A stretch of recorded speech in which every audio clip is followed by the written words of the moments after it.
Welcome back to my YouTube channel. This video is going to be about trademarking your business in 12 easy steps. So if you're thinking about trademarking your brand's logo or slogan, it's a smart move and it's not as intimidating as it might seem. Registering a trademark with the United States Patent and Trademark Office, the USPTO, is all about making sure your unique mark, whether it's a catchy phrase, a cool logo, or just a special way of writing your brand's name, is legally yours and only yours. It's like putting a no trespassing sign on your brand identity, so nobody else can come along and use something too similar. The process has a few steps, sure, like figuring out if anyone else has already snagged your idea, deciding exactly what your trademark looks like, and filling out some forms with the USPTO. But don't sweat it, I'm here to break it down for you step by step. So whether you're a one-person show, a growing startup, or a big company, getting your trademark sorted is a big deal. And I've got all the info you need to make it happen. So let's dive into this guide and get your trademark journey started. So what we're going to do is we're going to head over to the USPTO website and we are going to conduct a trademark search. So we're going to go to trademarks and we're going to click search our trademark database.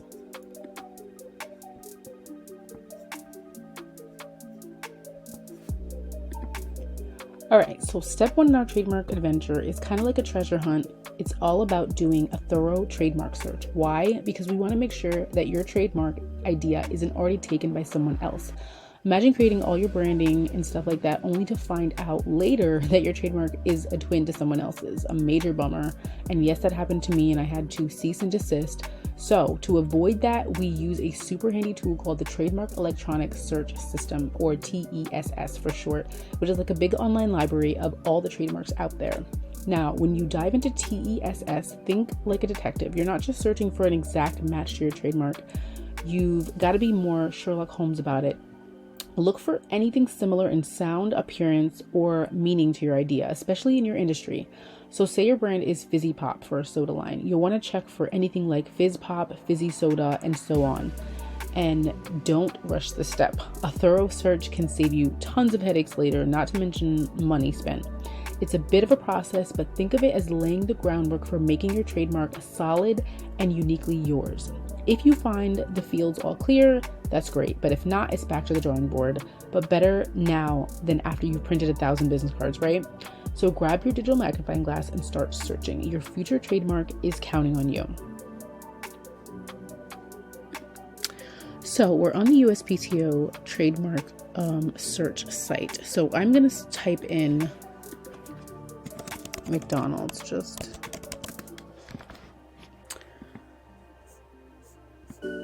So McDonald's has, it's hard to tell which one is the actual real McDonald's, but this one is drive-in restaurant services. So this is probably the McDonald's corporation that we see, all over the place. McDonald's also has, or not the McDonald's that we know of, but there's another trademark McDonald's, but it's men's clothing, women's clothing, and children's clothing. So people can have the same trademark if it's not in the same industry. So if someone was trying to create a restaurant like McDonald's and they wanted to name it McDonald's, they wouldn't be able to do that. But if they wanted to start a skincare line called McDonald's, they would be able to do that. So I'm going to type in mine.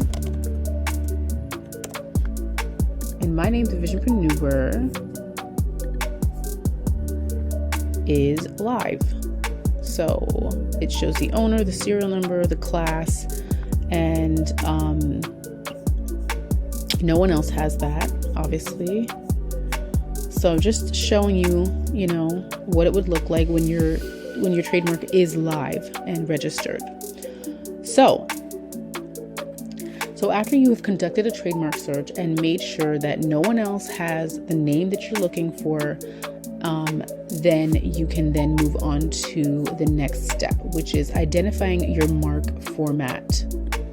So this is kind of like picking out the perfect outfit for your trademark. This step is all about figuring out how you want your trademark to show up to the party.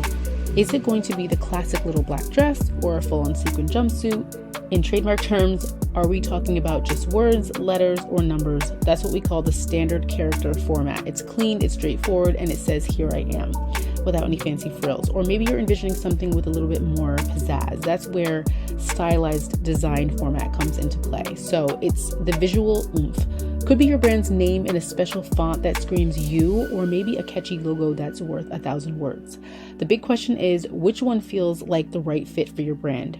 If you're all about flexibility, keeping it simple with a standard character format might be your jam.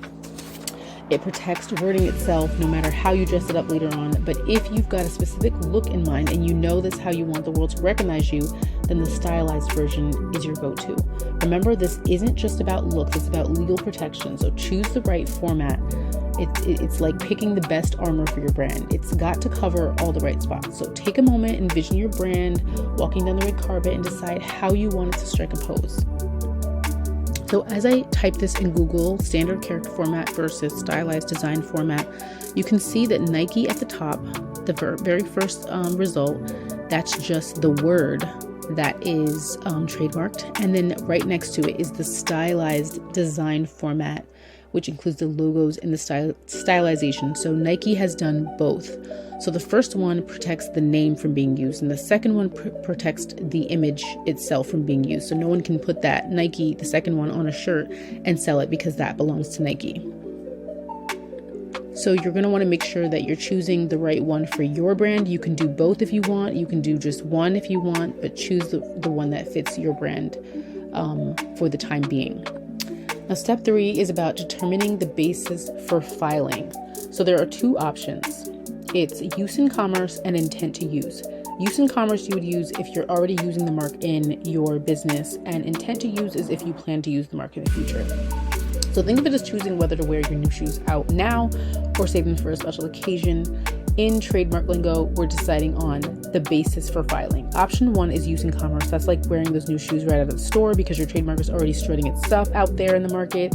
It's on your products, your website, your store sign. It's not just a pretty drawing in your sketchbook. You're telling the USPTO, look, my mark's already in the game and it's playing for keeps. And then there's option 2, intent to use. This is for those planning ahead. Maybe your trademark is a little like that pair of shoes you bought for a future event, not in use yet, but you've got big plans for it. By choosing this option, you're giving the USPTO a heads up that you're going to use that mark and you want to reserve it, sort of like calling dibs on the dance floor for your future brand moves. So which one is it going to be? Are you hitting the ground running, or are you gearing up for a grand entrance?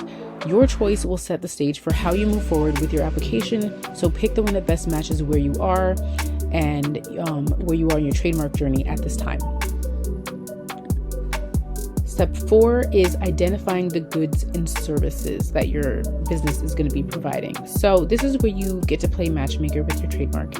It's all about pairing your mark with the goods and services it's going to be besties with. Imagine setting up a profile for your trademark.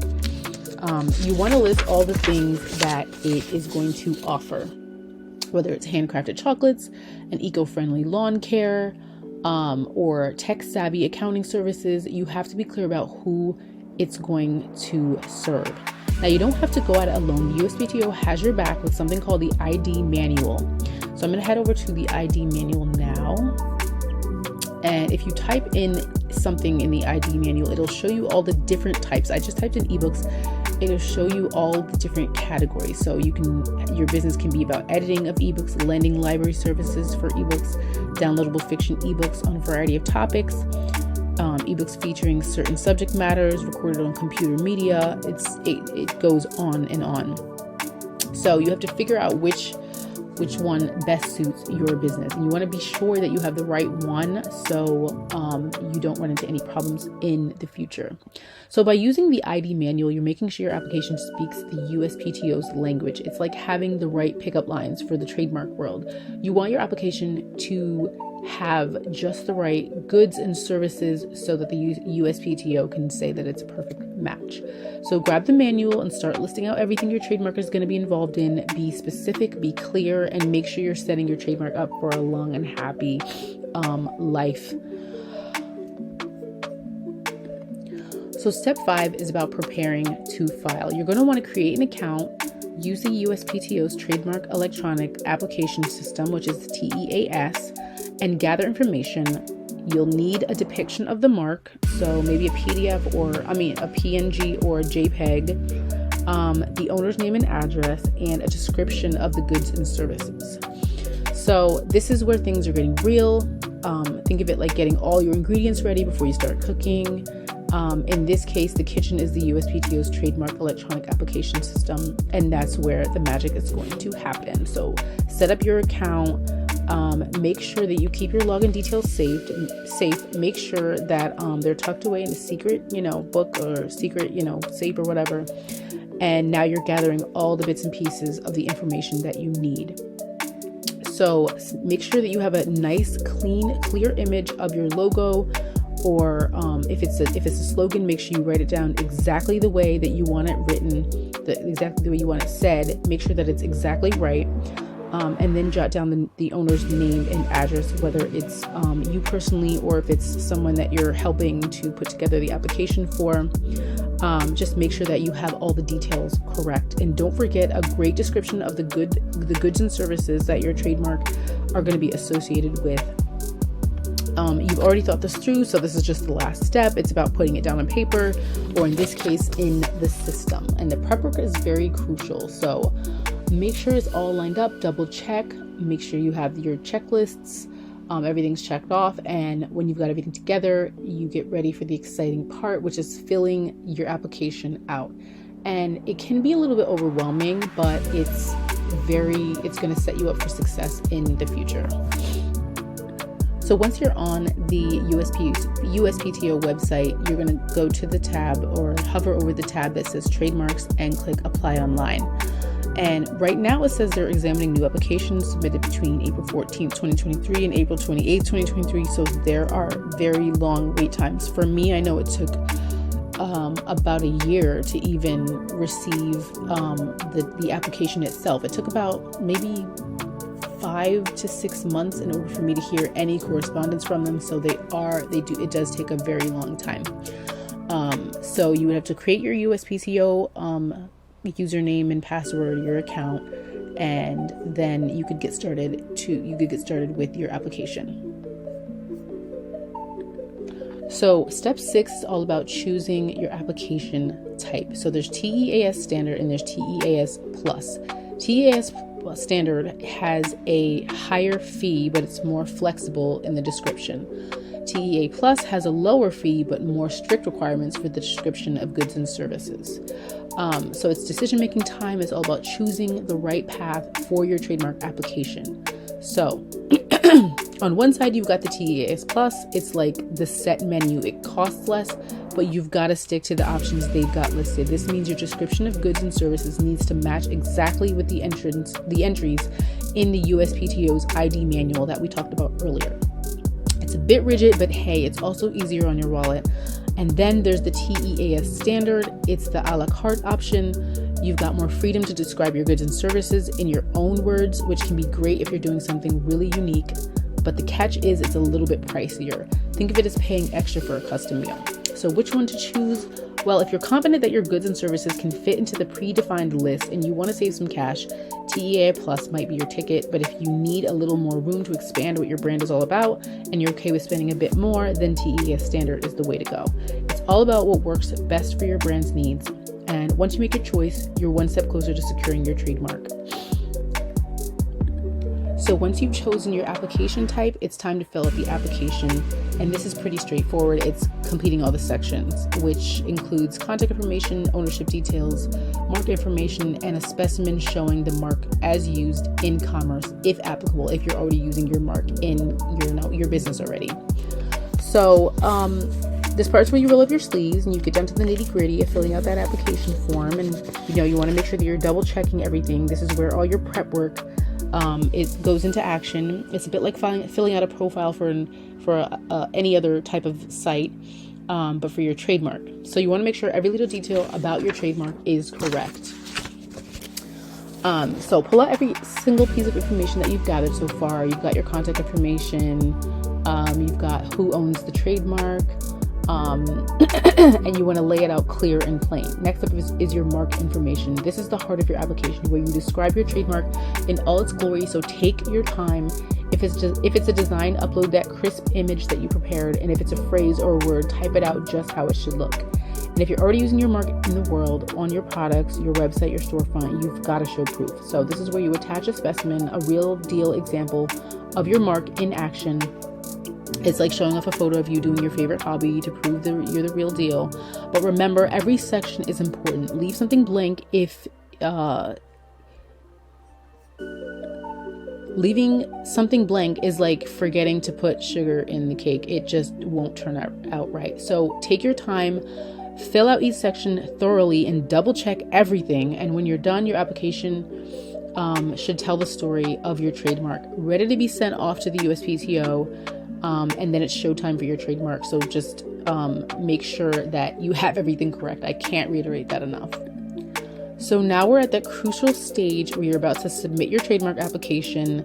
This is the moment for a detailed review. Think of it as a final walkthrough of a new home before you move in. You want to make sure every switch works, every faucet runs clear, and every door swings smoothly. Go through your application with a fine-tooth comb. Ensure all your personal information, your trademark representation, and your goods and services list are all accurate, because mistakes here could be costly, not just in terms of time, but also money, because those application fees aren't coming back to you once they're paid. They're sorted by classes of goods or services you're applying for, so it's a bit like a la carte pricing. You pay for what you order. So it's essential to get this right, because these fees are the price of entry into the trademark world, and they're not up for refunds. Okay, so once you've checked everything and you feel confident that all's in order, it's time to submit your application. It's a big step, a commitment, kind of like signing a lease on that new home, but it's exciting too. You're officially staking a claim to your own piece of the market. So just take a moment to acknowledge the work you put in to get to this point. You've done more than just filling out the forms. You set the foundation for your brand's identity. And now with everything in place and your application is on its way, you can look forward to the next steps in your trademark journey. Well done.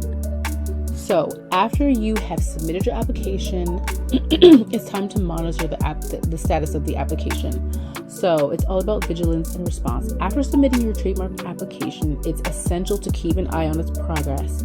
The USPTO's Trademark Status and Document Retrieval System, the TSDR, is the tool that you're going to use. So think of it as the tracking information for a package you've sent. It's the way to monitor where your application is at any given moment and what the next steps are. So you can regularly check the TSDR system. You can see if your application is growing properly through the various stages, or if there's a blockage in the process that needs addressing. So this could be anything from a simple administrative update to a more complex legal issue. If the USPTO sends you a communication or an office action, it's crucial to respond by the given deadline. Think of it as a conversation where timing is key. If you miss a message and don't reply in time, it might lead to a delay or even worse, an abandonment of your application. And then you're going to have to start the whole process all over again and pay that application fee again. So staying on top of these updates ensures you're in control of your application's destiny, and it keeps you in the loop and ready to act, much like keeping your phone charged and notifications on for an important call you're expecting. Keep your eyes on the prize, and your trademark journey will stay on track.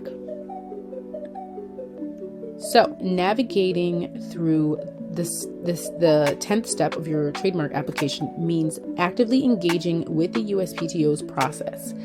It's a bit like going through various checkpoints during a journey. When you receive an office action, which is an official document from the examining attorney at the USPTO, it's similar to getting feedback on a project.